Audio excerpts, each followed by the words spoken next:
اور سماج میں رہنے کے حساب سے بھی نفرت کے قابل ہیں۔ حضرت ابو ہریرہ رضی اللہ تعالیٰ عنہ سے روایت ہے کہ حضور پاک صلی اللہ تعالیٰ علیہ وسلم نے ارشاد فرمایا، جب مرد زنا کرتا ہے تو اس کے اندر سے ایمان نکل کر سر پر سائے کی طرح ہو جاتا ہے، اور جب وہ زنا سے الگ ہوتا ہے تو ایمان اس کے اندر لوٹ آتا ہے۔ حضرت عبداللہ بن عباس رضی اللہ تعالیٰ عنہ سے روایت ہے کہ رسول کریم صلی اللہ تعالیٰ علیہ وسلم نے ارشاد فرمایا، جس قوم میں زنا کاری اور سود خوری کھلے عام ہونے لگے تو بے شک اس قوم پر اللہ تعالیٰ کا عذاب آئے گا۔ حضرت عمر بن عاص رضی اللہ تعالیٰ عنہ سے روایت ہے کہ نبی کریم صلی اللہ تعالیٰ علیہ وسلم نے ارشاد فرمایا، جس قوم میں زنا عام ہوگا ان پر رزق کی تنگی ہو جائے گی، اور جس قوم میں رشوت خوری بڑھ جائے گی تو ان پر ڈر بیٹھ جائے گا۔ حضرت بریدہ رضی اللہ تعالیٰ عنہ سے روایت ہے کہ رسول کریم صلی اللہ تعالیٰ علیہ وسلم نے فرمایا کہ ساتوں آسمان اور ساتوں زمینیں بوڑھے زناگاری پر لعنت کرتی ہیں، اور زانیوں کی شرمگاہ کی بدبو جہنم والوں کو دکھ اور تکلیف دے گی۔ دوسری جگہ پر نبی کریم صلی اللہ تعالیٰ علیہ وسلم نے فرمایا، زنا سے 6 باتیں ظاہر ہو جاتی ہیں،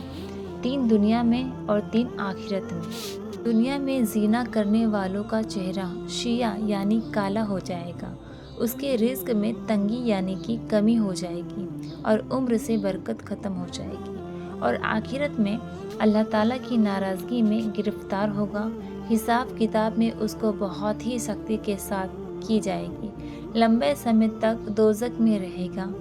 بشرطے کہ ایماندار ہو، نہیں تو ہمیشہ ہمیشہ کے لیے اس کا ٹھکانہ دوزخ ہوگا۔ نبی کریم صلی اللہ تعالیٰ علیہ وسلم نے ارشاد فرمایا، جو کوئی آزاد اور غلام عورت سے زنا کرتا ہے اس کی قبر میں 20 لاکھ سوراخ یعنی چھید کر دی جاتی ہے، جس سے سانپ اور بچھو اور آگ کے شعلے اس پر حملہ کرتے ہیں، اور وہ اسی طرح عذاب قبر میں گرفتار رہتا ہے۔ اور ایک دوسری جگہ حضرت ابو ہریرہ رضی اللہ تعالیٰ عنہ سے روایت ہے کہ رسول اللہ صلی اللہ تعالیٰ علیہ وسلم نے ارشاد فرمایا، 3 لوگوں سے اللہ تعالیٰ نہ بات کرے گا اور نہ انہیں پاک کرے گا، اور نہ اس کی طرف رحمت کی نظر فرمائے گا،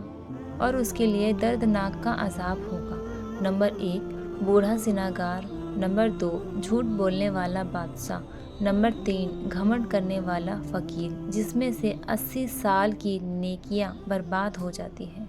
اور دوزخ میں ایک کنواں زانیوں کے لیے تیار کیا گیا ہے، جن میں سے انہیں انجام دیا جائے گا، اس کا نام ہادیہ ہے، اور اس سے اگر ایک ذرا نکال کر یعنی کہ تھوڑا سا نکال کر دوزخ کے دوسرے حصوں میں ڈال دیا جائے تو وہ اس سے جل جائے۔ ایک اور حدیث سن لیجیے، کسی انسان کا قتل کرنا کتنا بڑا اور برا کام ہے۔ حضرت ابو شہید خدری اور حضرت ابو ہریرہ رضی اللہ تعالیٰ عنہ سے روایت ہے کہ نبی کریم صلی اللہ تعالیٰ علیہ وسلم نے ایک مومن کی قاتل کی سزا جہنم بیان کرتے ہوئے ارشاد فرمایا،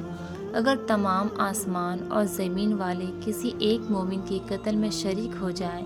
یعنی شامل ہو جائے، تب بھی یقیناً اللہ تعالیٰ ان سب کو جہنم میں جلا دے گا۔ قتل و گری، خون خرابہ، فتنہ فساد اور بے قصور کا خون بہانا اتنا بڑا جرم ہے کہ قیامت کے دن اللہ تعالیٰ ایسے مجرم کو سب سے پہلے بے نقاب کر کے اس کے برے کاموں کا سزا دے گا۔ حضرت عبداللہ بن مسعود رضی اللہ تعالیٰ عنہ بیان کرتے ہیں کہ نبی کریم صلی اللہ تعالیٰ علیہ وسلم نے ارشاد فرمایا، خون ریزی یعنی کہ مار کاٹ کی سختی بیان کرتے ہوئے ارشاد فرمایا، قیامت کے دن سب سے پہلے خون ریزیت کا فیصلہ سنایا جائے گا۔ حضرت عبداللہ بن عمر رضی اللہ تعالیٰ عنہ سے روایت ہے کہ نبی کریم صلی اللہ تعالیٰ علیہ وسلم نے خون خرابہ اور لڑائی جھگڑا میں تباہ کر دینے والے نتیجے میں خبردار کرتے ہوئے فرمایا، قتل و غارت گری اتنا بڑا جرم ہے کہ اگر کوئی انسان یا گیروں میں ایک بار شامل ہو جائے تو پھر اس سے نکلنے کا راستہ نہیں ملے گا۔ حضرت انس رضی اللہ تعالیٰ عنہ سے روایت ہے کہ حضور پاک صلی اللہ تعالیٰ علیہ وسلم نے ارشاد فرمایا، بڑے کبیرہ گناہوں میں سے ایک کسی بے قصور کو قتل کرنا ہے، کسی بے قصور مسلمان کو قتل کرنے والا قیامت کے دن بڑے گھاٹے کا شکار ہوگا۔ حضرت ابو بکر صدیق رضی اللہ تعالیٰ عنہ فرماتے ہیں کہ نبی کریم صلی اللہ تعالیٰ علیہ وسلم سے ارشاد ہے کہ اگر زمین آسمان والے کسی مسلمان کے قتل پر جمع ہو جائے تو اللہ تعالیٰ سب کو اوندھے منہ جہنم میں ڈال دے گا۔ اللہ پاک ہم سب کو نیک عمل کرنے کی توفیق عطا فرمائے، آمین۔